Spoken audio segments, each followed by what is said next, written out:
everybody. Oh, we've got light issues again. I'm going to figure this out. Okay, so first I want to, as always, say hello to everybody watching the replays. Hey, y'all. Thank you for joining us. Hey, Amber. Man, every night, me and Amber right here.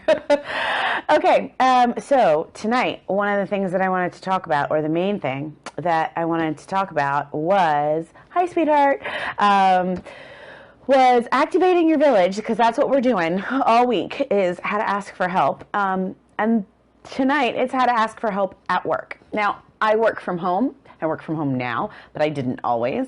I've worked in all different types of offices, selling things, managing things, doing real estate and sales and all kinds of stuff.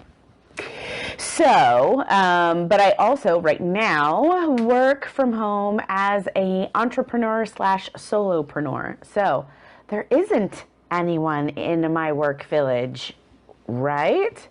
Yeah, except there is. There's tons of people in my work village. There are the clients that I work for, and sometimes I just have to be honest with them about different things like having a baby, which I just did. I had to tell them, look, there are going to be new rules. I am going to be available from 9 until 5 every day. Hey, Jen, thanks for joining us.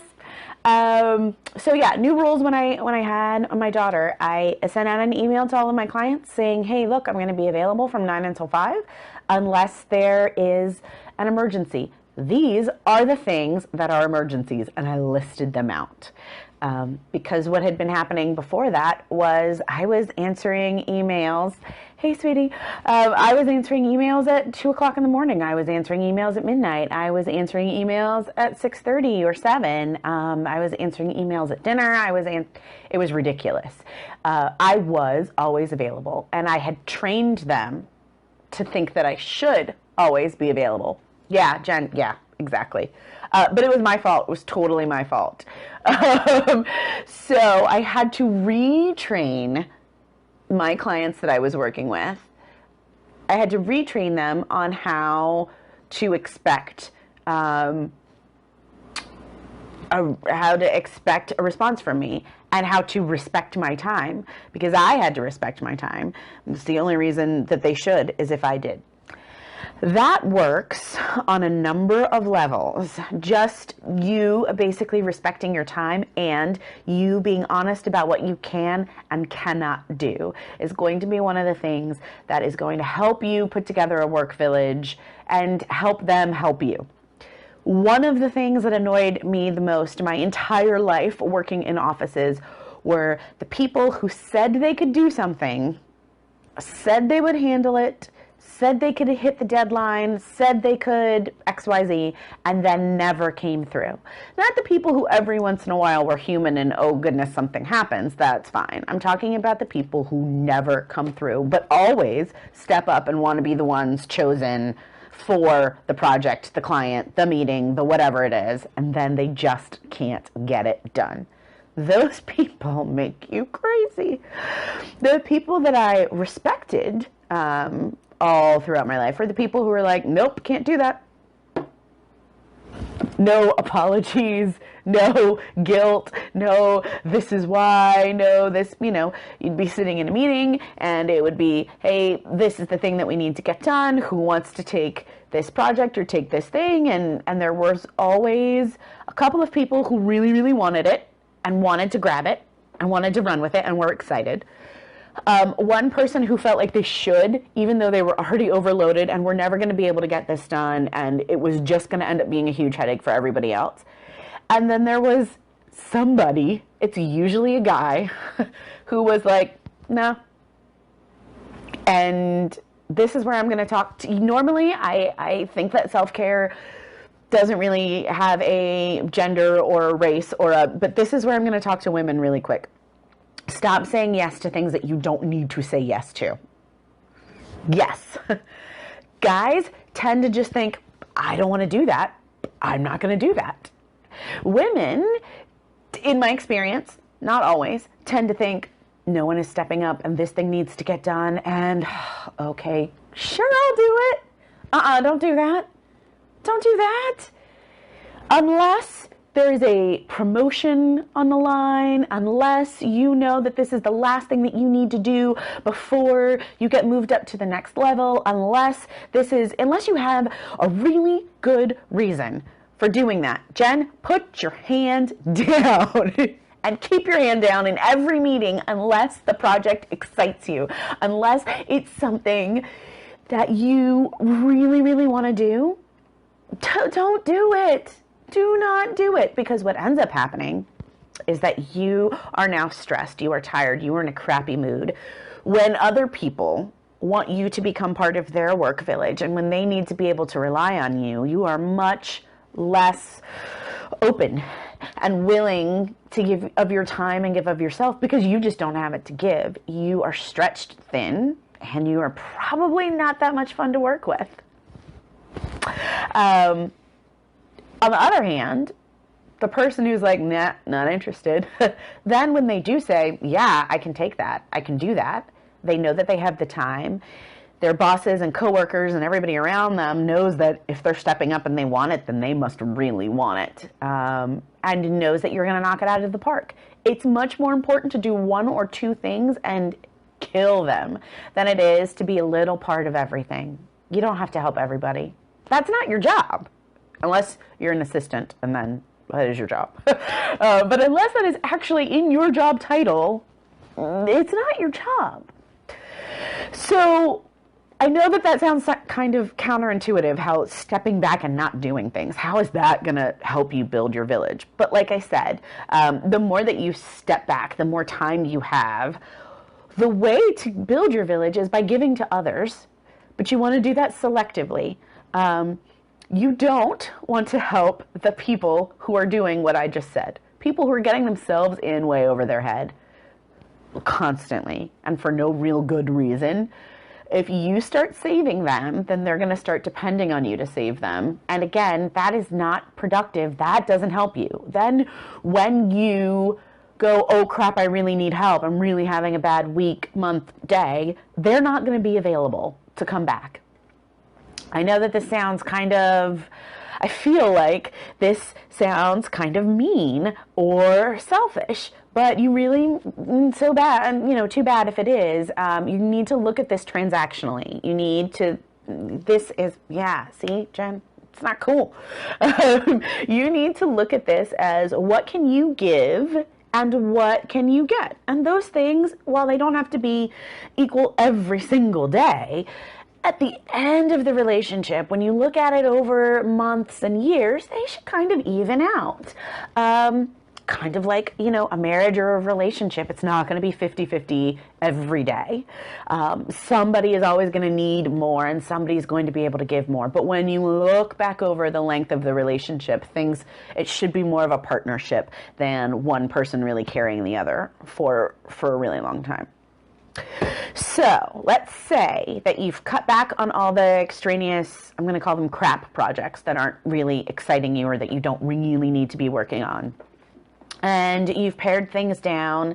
And so what you're working on is what is really important to you in your life. If you're building your client base or you're doing whatever you need to do in your job.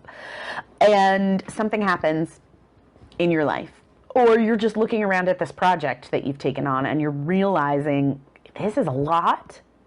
I need help. What do you do? At that point, what do you do? Here's what you do. I'm going to let you in on a big secret. You say these words, I need help. It's really that easy and really that hard all at the same time, because depending on the situation that you're in at work, those words might not be a thing that you are encouraged to say in your office. So yeah, Amber, it can be rough. And especially Amber, okay, for those of you that are listening, Amber works in a hair salon.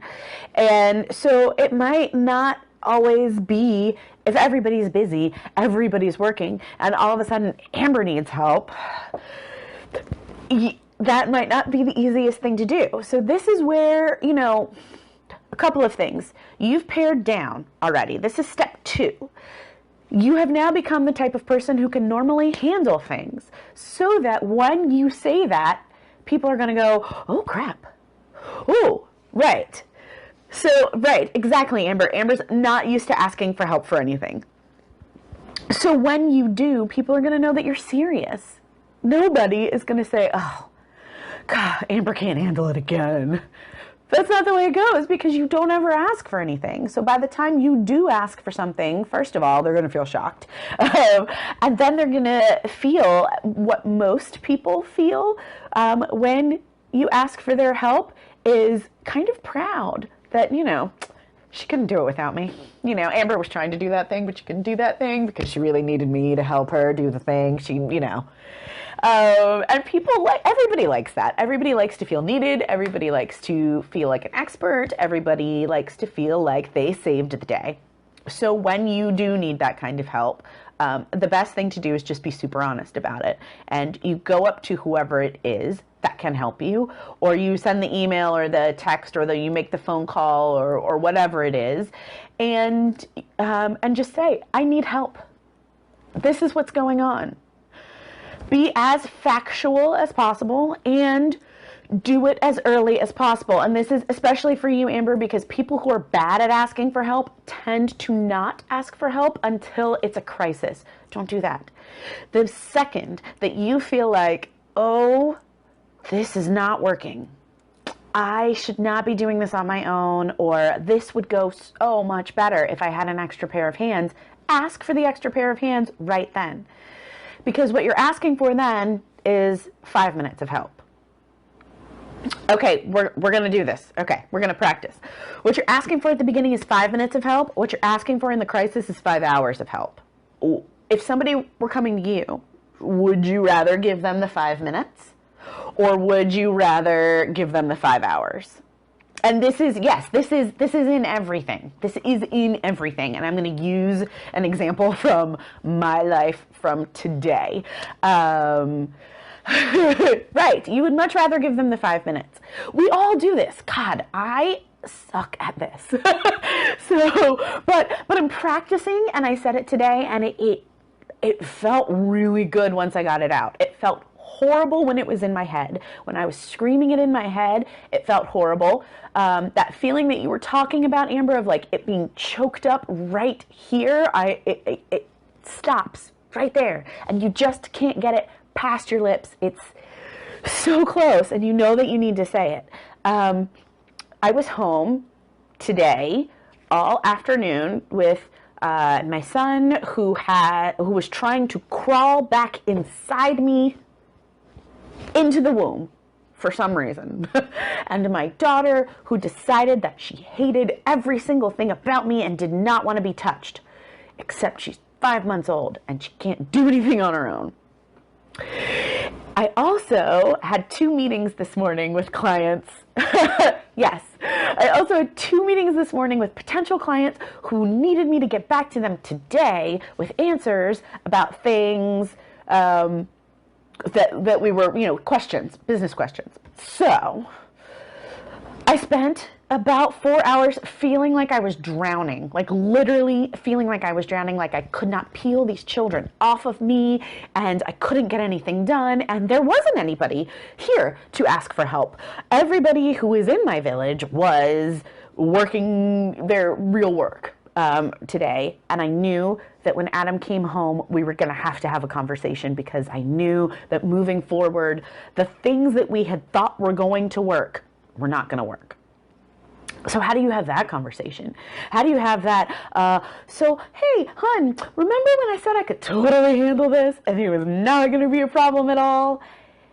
I can't handle this. It's going to be a problem, and it's going to cost us money. Yeah. No, I am exactly like you guys. I did not want to say that. Yes.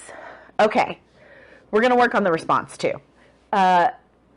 So when he walked into the door, I had that face, and I was super clenched and tight, and yeah.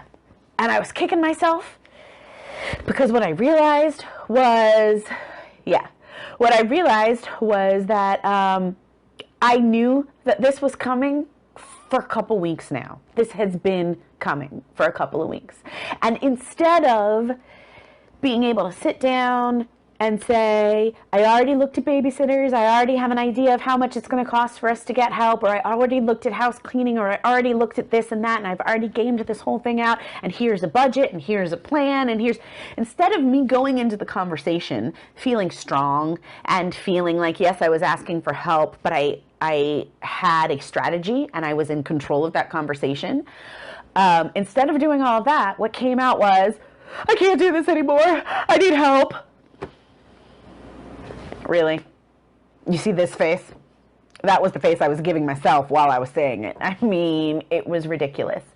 What would have felt much better is if I could have done all of that prep and I could have come to him and said, hey babe, okay, here's the plan. I need this many hours and it's probably going to cost us this amount of money, and I think we can move that from this part in the budget into over this part in the budget, and we can work this out and boom, and what do you think? What do you think?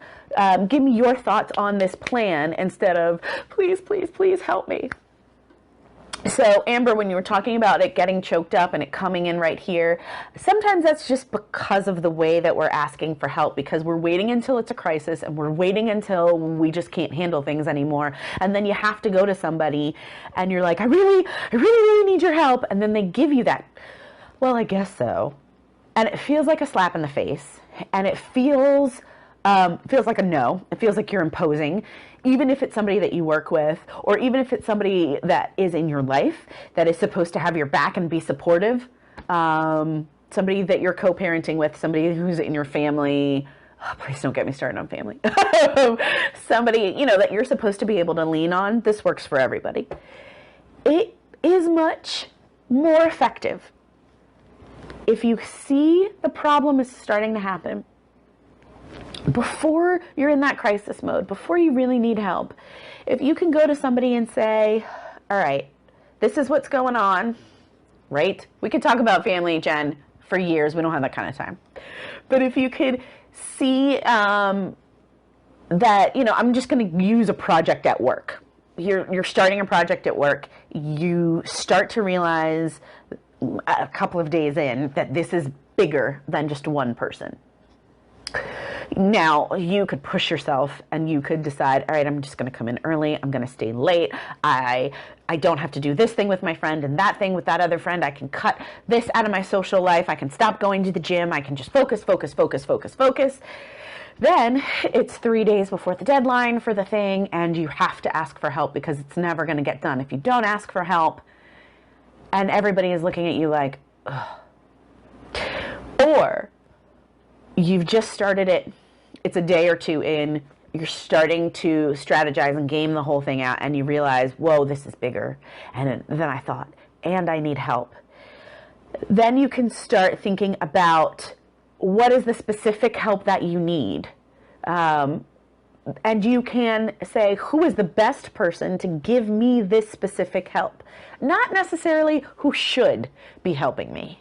It might not be the person whose technical job it is, whether it's in your life or at work, to do it. It might just be the person who is best suited to do it, the person who is good at that.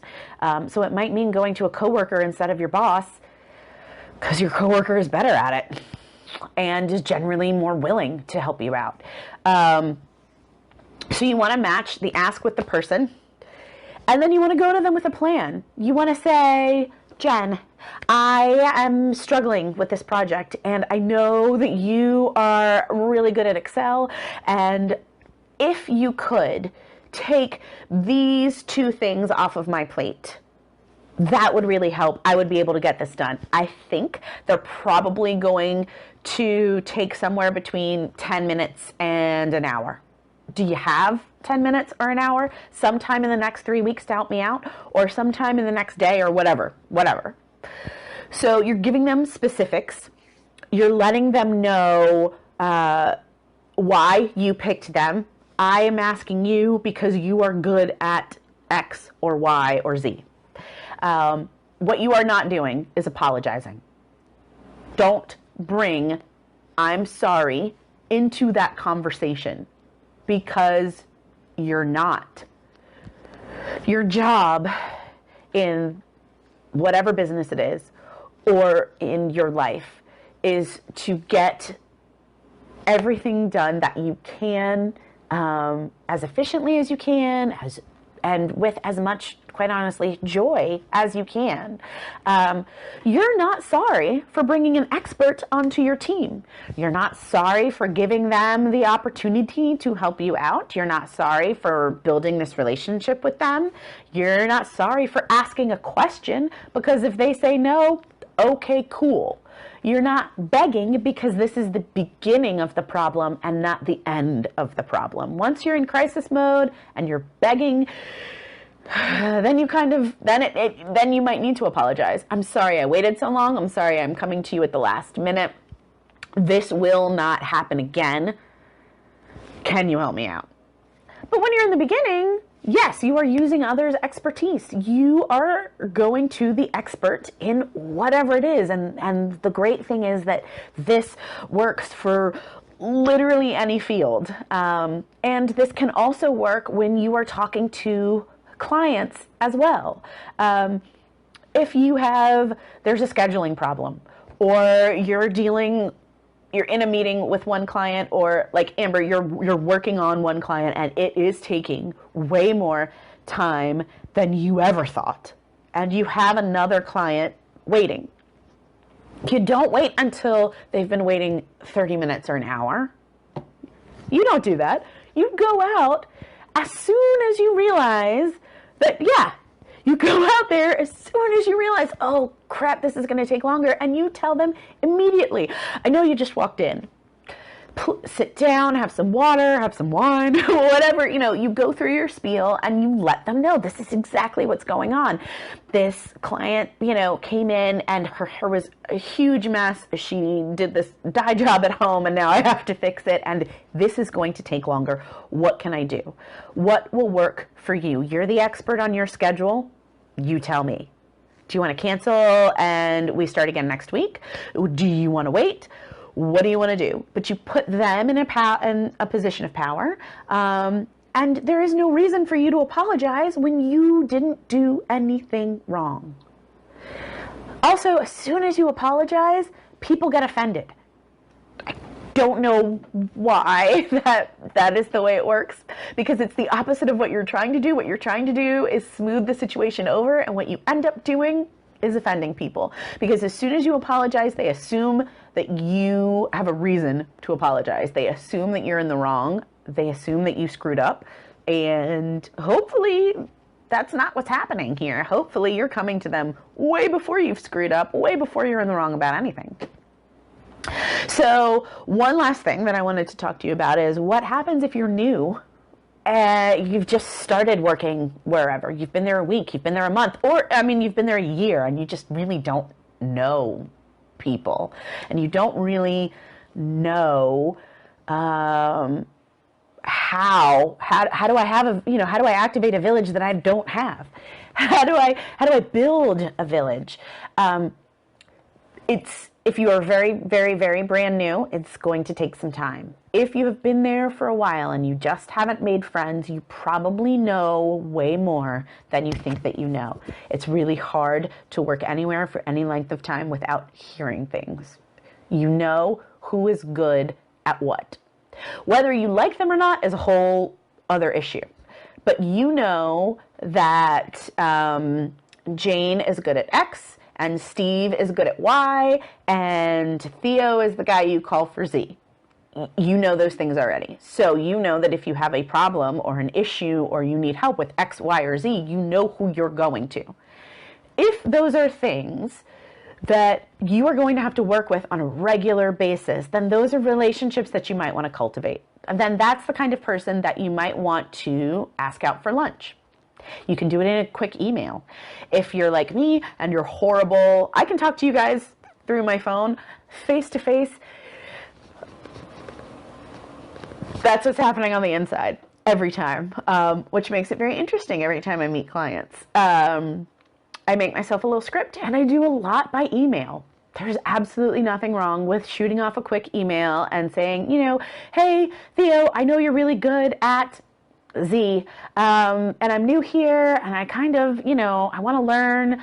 I'd like to pick your brain. Can we go to lunch Thursday? All he can do is say no. Usually they won't, because what you have done is said, you are an expert at this thing. I would like to sit at your feet and let you talk to me about all of the stuff that you know. And usually if somebody's really good at something, it's because they care about it and they want to talk to you about the thing that they're really good at. Also, who doesn't love a free lunch? You didn't say that you were going to spend $50 on this lunch. You just said, let me take you to lunch. Where you go to lunch, totally up to you and your budget. But if you are new someplace,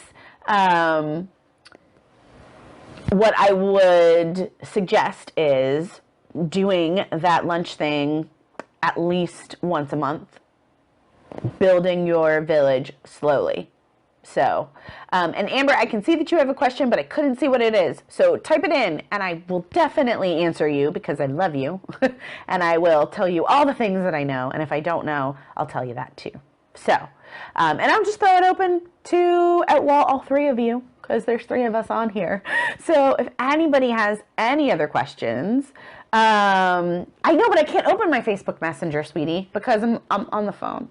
I'm on the phone with you, and that's on the phone, and thumbs and phones. Oh, okay. Nope, we can do a whole other Periscope topic. Yes, ma'am. I will. I'd do what you tell me to do. Okay, so what was my last thing? Oh, y'all, see, this is why I really should have written this down. But I explained to you the day that I had. Woo! No. So, questions. That's what I was going to say. Are there any questions? Is there anything that we didn't really go over or that you want to go over some more? Especially, I guess the one thing that we didn't really hit on is what to do if you get a crappy response. And really, the only thing that you can do if you get a really crappy response is say thank you. If it's a, sure, I can help you, but just say thank you. Take the help and cross them off the list for next time. If it's a negative response, thank you for your time. And that's it. Keep it moving. And then cross them off the list for next time. It is much better to have 2 people in your village who will always have your back than to have 50 people in your village that you can't always really count on. So, speaking of the day that I've had, I don't know if you can hear, but that was my daughter waking up, and that was Adam going in to get her. He, sadly, does not have boobs, so he's not going to really be able to do all that much. So I'm going to need to go in there and cut him a break. This is how our village works. So until tomorrow, I want you guys to all be very nice to yourselves. Tomorrow we are going to, oh, you're so welcome, sweetie. Tomorrow we are going to be talking about activating your personal village, specifically around parenting stuff, because I got super lucky that way. And yeah. Oh yeah, no, he's changed. He changes all the diapers. I don't do that. I do boobs. He does diapers. I put it in. He takes it out. That's the way this works. That's how we keep it moving. All right. I have to go because now she can hear my voice and the screaming is really going to start.